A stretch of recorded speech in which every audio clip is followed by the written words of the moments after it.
Hi ಎಲ್ಲೋ ವಿದ್ಯಾರ್ಥಿಗಳೇ, KCET and NEET ಸ್ಟೂಡೆಂಟ್ಗೆ ವೆರಿ ಗುಡ್ ನ್ಯೂಸ್. ಆ್ಯಂಡ್ ಎಲ್ಲರೂ ಕೂಡ ಸಡನ್ನ ಶಾಕ್ ಆಗ್ಬೋದು. ಓಕೆ, ಈಗಾಗಲೇ ಎಲ್ಲರೂ ಕೂಡ ಯಾರೆಲ್ಲ KCET and NEET counselling participate ಮಾಡ್ತಿದ್ರು ಲಿಂಕನ್ನು ಬಿಟ್ಟಿದ್ದಾರೆ. ಲಿಂಕ್ ಎಲ್ಲಿ ಸಿಗುತ್ತೆ ಅಂತಂದರೆ ಡೈರೆಕ್ಟಾಗಿ ಕಮೆಂಟ್ ಬಾಕ್ಸಲ್ಲಿ ಕೊಟ್ಟಿರ್ತೀನಿ, ಇಲ್ಲ ಅಂತಂದ್ರೆ ವಾಟ್ಸಪ್ ಚಾನಲಲ್ಲಿ ಶೇರ್ ಮಾಡಿದ್ದೀನಿ. ಈಗಾಗಲೇ ಹೋಗ್ಬಿಟ್ಟು ಡೈರೆಕ್ಟಾಗಿ ಲಿಂಕ್ ಓಪನ್ ಮಾಡಿಕೊಂಡ್ರೆ ನಿಮ್ಗೆ ಯಾವ ರೀತಿ ಪ್ರಿವಿಯಸ್ ಯಾವ ರೀತಿ ಚೆಕ್ಔಟ್ ಮಾಡ್ಕೊಂಡಿದ್ರೆ ಅದೇ ರೀತಿ ಚೆಕ್ಔಟ್ ಮಾಡ್ಕೊರಿ. ಆ್ಯಂಡ್ ನಿಮ್ಗೆ ಯಾವುದೆಲ್ಲ ಕಾಲೇಜ್ ಸಿಕ್ಕಿದೆ ಅದನ್ನ ಕಮೆಂಟ್ ಬಾಕ್ಸಲ್ಲಿ ಹಾಕಿ. ಆ್ಯಂಡ್ ಏನಾದರೂ ನಿಮಗೆ ತಪ್ಪಾಗಿದೆಯಾ ಏನು ಅಂತ ಕೂಡ ಇದ್ರ ಬಗ್ಗೆ ಎಲ್ಲನೂ ಕೂಡ ಅನಾಲಿಸಿಸ್ ಈವ್ನಿಂಗ್ ಮೇಲೆ ಮಾಡ್ತೀನಿ, ಆಯಿತಾ.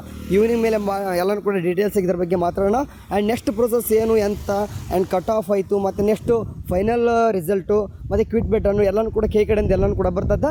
ಅಲ್ಲಿವರೆಗೂ ವೇಟ್ ಮಾಡಬೇಕಾಗ್ತದೆ. ಸಡನ್ನಾಗಿ ಕೂಡ ಶಾಕಲ್ಲಿ ಕೊಡಬೇಡಿ. ಆ್ಯಂಡ್ ಯಾರಿಗೆಲ್ಲ ಸೀಟ್ ಸಿಕ್ಕಿದೆ ಎಲ್ಲರೂ ಕೂಡ ಕಂಗ್ರ್ಯಾಚುಲೇಷನ್. ಆ್ಯಂಡ್ ಯಾರಿಗೆಲ್ಲ ಓಕೆ ಸರ್ವರ್ ಬಿಸಿ ಬರ್ತದೆ, ಇಲ್ಲ ಅಂತಂದ್ರೆ ಆರಾಮ್ ಫ್ರೀ ಇತ್ತಂದರೆ ಬೆಟರು. ಸ್ವಲ್ಪ ಸರ್ವರ್ ಬಿಸಿ ಬಂದರೆ ಸ್ವಲ್ಪ ಬಿಟ್ಟು ಚೆಕ್ಔಟ್ ಮಾಡ್ಕೋರಿ. ಲಿಂಕ್ನ ಡೈರೆಕ್ಟಾಗಿ ನಿಮಗೆ ಕಮೆಂಟ್ ಬಾಕ್ಸಲ್ಲಿ ಕೊಟ್ಟಿರ್ತೀನಿ, ಆಯಿತಾ. ಸರಿ ಕಂಡ್ರು, all the best. Okay, bye.